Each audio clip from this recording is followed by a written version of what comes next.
Fɛ k'aw ka feerefɛnw lakodɔn ka sanni ni feere kɛ aw sigiyɔrɔ la ka sɔrɔ aw ma sɛgɛn o ma musaka caman bɔ. Monplan bɛ aw de kama. Monplan bɛ cakɛda ye baara ɲɛdɔn bɛ min na. Monplan bɛ ka clientw lamɛn ni k'u bilasira wa baarakɛminɛn kɛrɛnkɛrɛnnenw b'an bolo k'aw ka haminankow bɛɛ la ɲɛnamaya. An ka cakɛsiraw ye e-commerce aw ka jagofɛnw lakodɔnni sanni ni feere bɔlɔlɔ kan n'o ye internet ye k'i ka minɛn sannenw las'i ma f'i sigiyɔrɔ la. Prestation de services, conception de plateformes numériques, digitalisation intégrale des services. O ta bannen dɛ aw bɛ se k'aw ka feerefɛnw bila an ka siti kan fu falaki musaka bɔ t'o la ka yɔrɔ kɛrɛnkɛrɛnnen bɛ siti kan min b'a to aw ka feerefɛnw tɔw bɛ lakodɔn n'o y'an ka butigi ye musaka dɔɔnin b'o la sabu n'i y'i ka jagofɛn bila o plateforme kan bɛɛ lajɛlen b'a ye. Monplan bɛ aw ka informatique ko mago k'a daminɛ maintenance la ka taa se réseau ma système baaraw an bɛ nin bɛɛ kɛ aw ye. Monplan bɛ commerce général bilasiralikanw ni ladilikanw sondage enquête d'opinion intégration,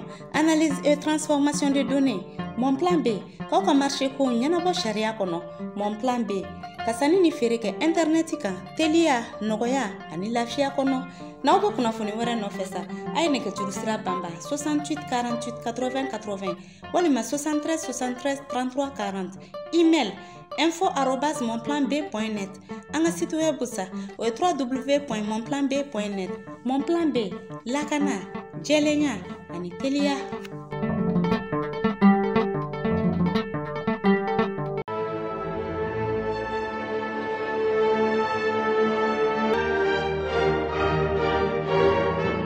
Bi septembre kalo tile 15 ye san 2021 aw minnu b'an filɛ sanga n'a ka wagati an ka bɔlɔlɔ kana la Mali kɔnɔ yan ka taa se Mali kɔkana ma an bɛ aw bɛɛ fo a ka wagati o cogoya la a b'aw sigi k'a ka kunnafoni min ma kɔnɔ bamanankan o la tɛnɛ fo ka se juma ma ale waati kɔni nin ye o sele Mali kunnafoni.net ale jabaranin kan a y'aw bisimila.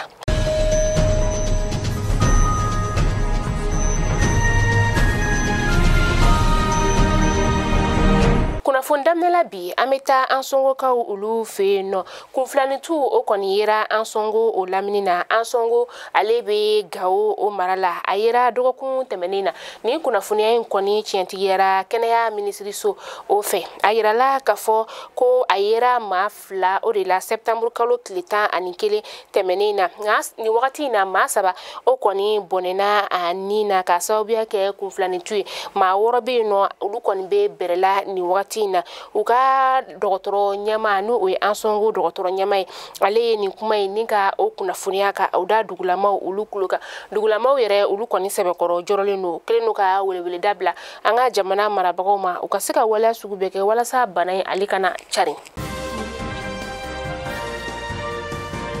Yoroso maa marafɛntigi lakodɔnbali dɔw olu kɔni nana bolimafɛn na u maa caman n'u ye bingani wale ta ka an ka wolomasiri tabaw sɛgɛrɛ ni o ye forsati ye a kɛra septembre kalo tile 13 tɛmɛnen na sa a kɛra Mawu ale préfecture o kɔnɔna la ni maa ninnu kɔni ye marifa ni ka o ci ɲɔgɔn na nɛgɛ kaɲa 12 tɛmɛnen ni sanga 30 ye fo ka taa se sɔgɔmada nɛgɛ kaɲa 2 o wagati ma maa marafɛntigi ninnu kɔni maa 2 bɔnɛna u ni na olu ka fanfɛla la u siw yera an'u ka bolimafɛn sen 2 préfecture o yɛrɛ masurunya o la a kɛra septembre kalo tile 14 o sɔgɔmada la nka min ye an ka forsati maaw ye sa maa kɔni ma bɔnɛ ani nɛ nka u ka bololamina caman olu tiɲɛna wa préfecture ale bureau kɔnɔna o fɛnw fana tiɲɛna ka sababuya kɛ marifakisɛ o donna kɔnɔ.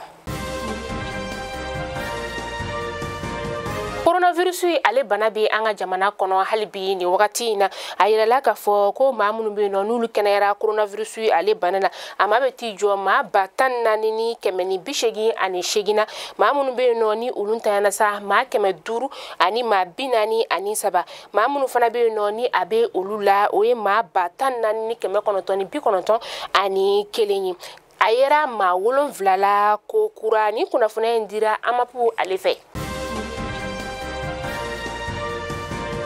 Wagati min na an ka faba kɔnɔna la yan nɔ n'a bɛ ka laɲini ko ka dɔ fara transition ale kuntagala o kan n'o ye cɛmancɛ fanga ye sa sigasɛkaw olu bɛ k'a laɲini k'a fɔ ko ka kalafili baaraw ni ka olu daminɛ teliya la k'a sababuya kɛ lakanabaliya o kɔni kelen don ka dadigi kɛ olu la kosɛbɛ ani nin wagati in na gɛlɛya min n'o talen don ka olu sɛgɛrɛ baloko ta fanfɛla la.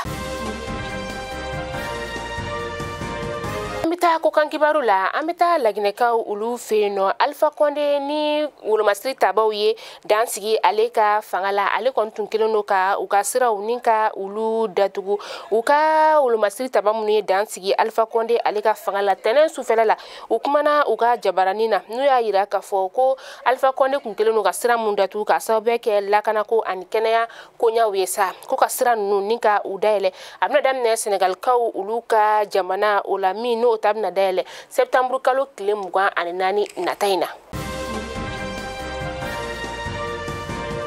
Tanzaniaw ka fanga sinamatɔ man be n'o ye Freeman Mbowe ale kɔni bena a ka kiri jaabi ni ka o dɔn bi ka sababuya kɛ a bena taa kiri tigilamaw olu ɲɛma bi septembre kalo tile 15 san 2021 a ɲangira fɛn min na sa o de a bena ɲangi fɛn min na sa o de ye k'a fɔ ko ale kɔni kɛra sababu ye ni ka nafolo ta k'o di karɔgɛrɛn diinɛ tigilamaw ma ani ka tila tuguni an'u ye bɛnbɛnbɛn ni ka o sigi o de la u bena a ka kiri ni ka o kɛ kiri min yɛrɛ ni a bɔra dɔgɔkɔrɔ a bɛ wagati caman o bɔ u ye nin cɛ kofɔlen yɛrɛ ale minɛna juillet kalo o laban na. Mali kunnafoni jabarani lajɛbaw kunnafoni damadɔ tun bɛ anw bolo kɔrɔ ni k'a da aw kelenkelenna bɛɛ lajɛlen kulo kan o de tun ye hakili la aw ye faamuyali sɔrɔ an ka bi kunnafoniw na ni Ala m'an ka jɔnya jɔn na an bɛ ɲɔgɔn sɔrɔ sini inshallah kunnafoni kura olu kɛnɛ kan aw k'an bɛn diɲɛ waati wɛrɛ.